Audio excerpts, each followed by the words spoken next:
नमस्कार साथियों, मैं एडवोकेट विनय पांडे इलाहाबाद। दोस्तों, मैं आप लोग बताना चाहता हूं कि 69,000 शिक्षक भर्ती, जैसा कि आप लोग जानते हैं कि 19 तारीख को लगा हुआ है। लेकिन दोस्तों, कोड नंबर 16 में जैसा कि अभी जो मेन काज लिस्ट आई है उस हिसाब से 40 केस जो है उसमें दिखा रहे हैं।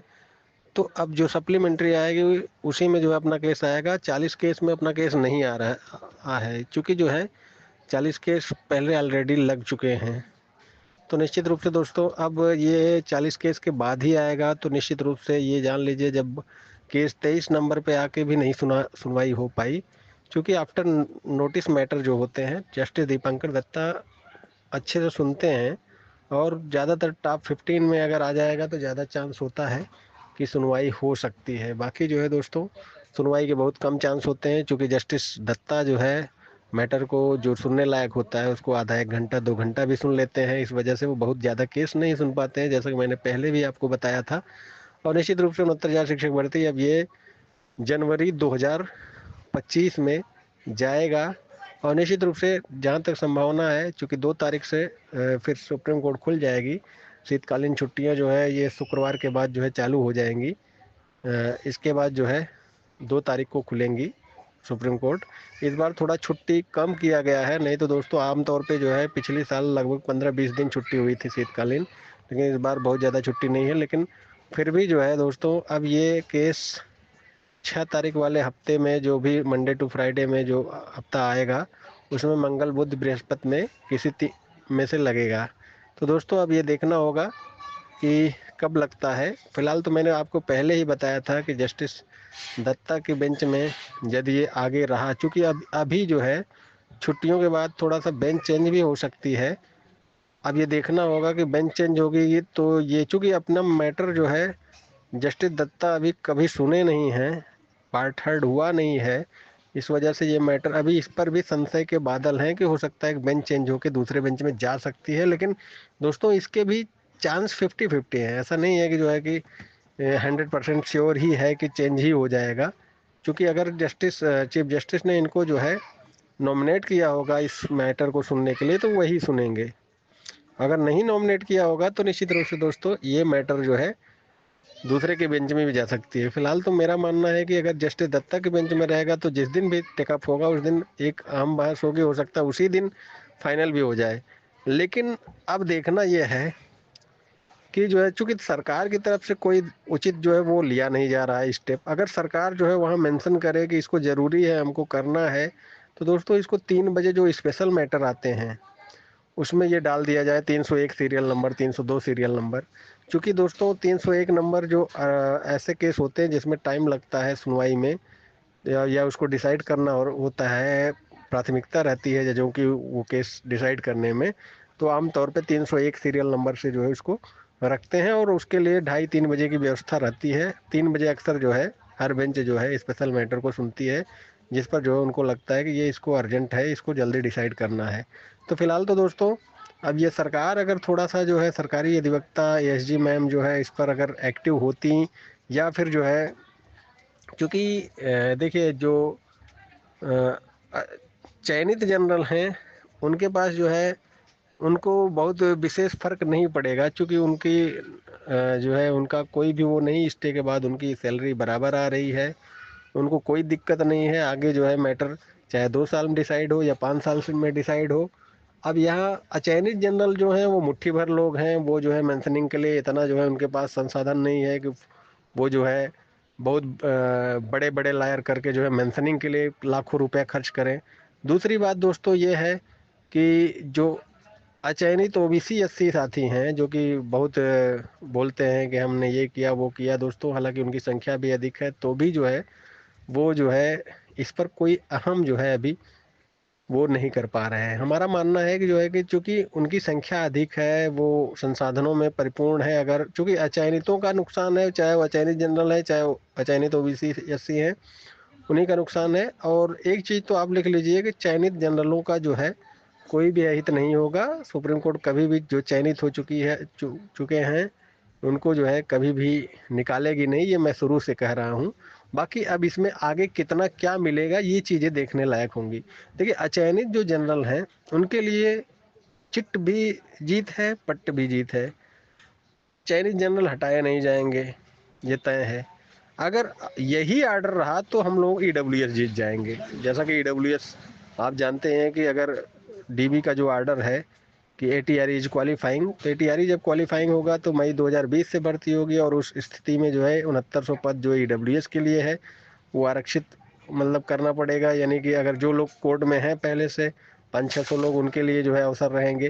तो यानी कि अचयनित जो जनरल है दोस्तों, उनके लिए जो है हर तरह से जो है वो है कि अगर यही आर्डर रहता है तो भी जीतेंगे, अगर ये आर्डर नहीं रहता है तो जो लोग कुछ पॉइंट से चयनित जनरल हैं, अगर सिंगल बेंच का आर्डर रहता है, हो सकता है टीआरई से जिस हिसाब से आंकड़े दिख रहे हैं कि 6000 के आसपास शिक्षा में तो 25 भारांक लेके सीधा जो है जनरल में घुसे हैं। तो इस हिसाब से दोस्तों उसमें अचयनितों के लिए भी कुछ सीटें आ सकती हैं जनरल के लिए। उसमें जो 97+ ओबीसी एससी रहेंगे उनके लिए भी सीटें उसमें मिलेंगी। लेकिन दोस्तों ये सारी चीज़ें एक मैं इसलिए बता रहा हूँ कि ऐसी परिस्थितियां हैं। अगर जो भी आर्डर आएगा आगे चलकर, मैं तो स्पष्ट बता रहा हूँ आपको, जो चयनित जनरल हैं वो किसी परिस्थिति में हटेंगे नहीं। और आर्डर जो भी आएगा, अगर ये जिला स्तर की भर्ती साबित हो गई तो इसमें एक भी जो भी भर्ती है सारा जो है एकदम सही मान लिया जाएगा। तो दोस्तों अगर जिला स्तर की भर्ती साबित हो गई तो पूरी भर्ती जो भी हुई है एकदम सही हो जाएगी। जैसा कि हमें लगता है कि सरकार भी इसको चाहेगी कि सारा मामला ही खत्म हो जाए और उसको कुछ देना ना पड़े। तो इन परिस्थितियों में दोस्तों जो है किसका लाभ होगा किसका नहीं होगा, देखिए हम लोगों को जो जो अचयनित जनरल है, हालांकि हमारा भी .1 से लास्ट कट ऑफ से मैं बाहर था, और जो है इसमें जो है अगर सिंगल बेंच का आर्डर प्रभावी रहता तो संभावना थी कि जो है कि कुछ सीटें निकल के आती यूआर की, जिसमें यूआर में जो है ओबीसी एससी भी जो 97+ थे वो भी पाते। तो दोस्तों लेकिन अगर आज की परिस्थिति में अगर जो है डीबी का भी आर्डर बहाल रहा या फिर जिला स्तर की भर्ती साबित हो गई है, तो दोस्तों ओबीसी एससी को तो एक सीट भी नहीं मिलेगी। उल्टा ईडब्ल्यूएस को जो है, जो हम लोग जो लड़ रहे हैं कोर्ट में, उन लोगों के लिए अपॉर्चुनिटी है, क्योंकि एटीआर इज क्वालिफाइंग। और अगर जो है माइग्रेशन अलाउ किया गया तो दोस्तों निश्चित रूप से ईडब्ल्यूएस के लिए प्लस पॉइंट रहेगा, क्योंकि तब एटीआर क्वालिफाइंग रहेगी तो ये मई 2020 से भर्ती मानी जाएगी। और ऐसी परिस्थिति में जनवरी 2019 में ईडब्ल्यूएस आ चुका था और उनको देना पड़ेगा। ये हमेशा ईडब्ल्यूएस के लिए कहते हैं कि दिसंबर 2018 से जो है भर्ती का विज्ञापन आया था। तो दोस्तों जबकि जो है जब एटीआर क्वालिफाइंग हो जाएगी तो जो मई 2020 में भर्ती आई थी, भर्ती का विज्ञापन आया था, वो जो है माना जाएगा। तो ऐसी परिस्थिति में दोस्तों सवर्णों का जो है, कुछ लोग जो कहते हैं, कुछ ओबीसी एससी के लोग कहते हैं कि जो अचयनित है उनका कुछ नहीं है इसमें, हमारी लड़ाई सिर्फ चयनित और ये है अवैधों से है। अरे अवैधों को बात छोड़ो, हमें तो ऐसा लग रहा है कि जिला स्तर की भी भर्ती साबित होने के बाद ओबीसी एससी को कुछ नहीं मिलेगा। उल्टा जो है जनरल अचयनित जो हैं, जो ईडब्ल्यूएस के लिए कोर्ट में लड़ रहे हैं, उनके लिए संभावनाएं दिख जाएंगी।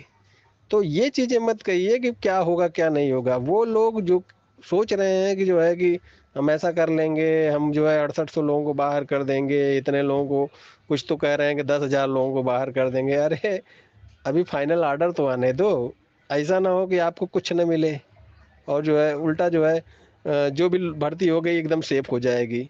देखिए एटीआरई से माइग्रेशन भी हुआ है, टेट से भी माइग्रेशन हुआ है, अगर सारा जो है क्वालिफाइंग मान लिया गया तो भी अगर मुहर लगेगी तो भी आपके लिए तो कुछ पद नहीं आएगा, उसमें वो माइग्रेशन हो चुका है। जिला स्तर की भर्ती साबित होते ही ओबीसी एससी के बच्चों को एक भी फायदा नहीं होगा, उल्टा जो है जनरल के जो ईडब्ल्यूएस के साथी हैं उनका फायदा हो जाएगा। तो दोस्तों ये सारी परिस्थितियां बन सकती हैं। मैं ये नहीं कहता हूँ क्या बनेगा क्या नहीं, लेकिन जो लोग बहुत दम्भ में हैं ओबीसी एससी वाले, वो अपना थोड़ा सा जो है अपना माइनस पॉइंट भी देख कर चलें। क्योंकि ये आप मान लीजिए कि जो चयनित हो चुके हैं उनका आप एक बाल भी बांका नहीं कर पाएंगे। उल्टा ऐसा ना हो कि आपको एक सीट ना मिले और इतना जो आप प्रोपोगंडा किए वो किए, कुछ भी आप साबित ना कर पाओ, बाद में फिर आप सुप्रीम कोर्ट के जज को भी कहेंगे अरे मनुवादी था वो था, तमाम जो है ये इनकी तो भाषा है दोस्तों। तो फिलहाल तो इन पे कोई कुछ कह नहीं सकता है, इनको कहने दीजिए, इनके कहने से कुछ नहीं होगा। ये राजनीति के शिकार हुए, इसी वजह से तो आज तक जो है इनको कुछ नहीं मिला। ये विपक्ष के हाथ की कठपुतली बनकर सिर्फ उनके वोट बैंक को जो है बढ़ाने का काम कर रहे थे, इस वजह से और दोस्तों स्पष्ट हो गया है कि सरकार जो है ये सब आरोप प्रत्यारोप की वजह से ही दोस्तों नई भर्ती नहीं निकाल रही है। वो जान रही है कि ये लोग हर भर्ती में विवाद करेंगे और उल्टा सीधा आरोप लगाएंगे। और वैसे भी ये सरकार जो है मतलब भर्ती के मामले में ऐसी भर्ती थोड़ी करेगी कि आज की परिस्थिति में आप देखेंगे सरकारी स्कूलों में कोई अपना बच्चा भेजना नहीं चाहता है और नौकरी चाहता है सरकारी मास्टर का। सोचिए, और कहेंगे कि सरकार भर्ती नहीं निकाल। अरे अपने घर के बच्चों को तो पहले प्राथमिक में भेजो, तब जो है आप आशा करो। आप ऐसा नहीं कर सकते कि अब आज ही विधानसभा में जो है शिक्षा मंत्री ने कहा कि शिक्षा मित्रों को मिला के अगर कहा जाए तो 22:1 में वो है, और अगर शिक्षा मित्रों को हटा किया जाए तो भी हमारा 30:1 में जो है, जो वो है आरटी एक्ट का मानक है, वो लगभग पूरा है। और भविष्य में अगर जरूरत पड़ेगी तो हम भर्ती करेंगे। तो दोस्तों दिन प्रतिदिन सरकारी स्कूलों में जो है संख्या घटती जा रही है बच्चों की, और जो है अध्यापक की भर्ती फिर कैसे होगी। हम और आप भी दोषी हैं, हम अपने बच्चों को, अपने घर के बच्चों को एडमिशन नहीं कराते हैं, और जो है हम चाहते हैं कि हमारी जो हमारा नौकरी जो है सरकारी हो। तो फिलहाल तो दोस्तों जैसी सूचना रहेगी हम देंगे। और आपको बताना चाहता हूँ कि सुनवाई के बहुत कम चांस है 19 तारीख को, चूँकि 40 नंबर तक मेन लिस्ट आ चुकी है, 40 के बाद ही केस सप्लीमेंट्री में आएगा। बहुत कम संभावना, क्या न के बराबर है दोस्तों। अब अगली सुनवाई जो है जनवरी 2025 में जाने के ही चांस हैं। अब देखना है ये डेट कब तक चलता है। धन्यवाद दोस्तों, मैं एडवोकेट विनय पांडे, प्रयागराज।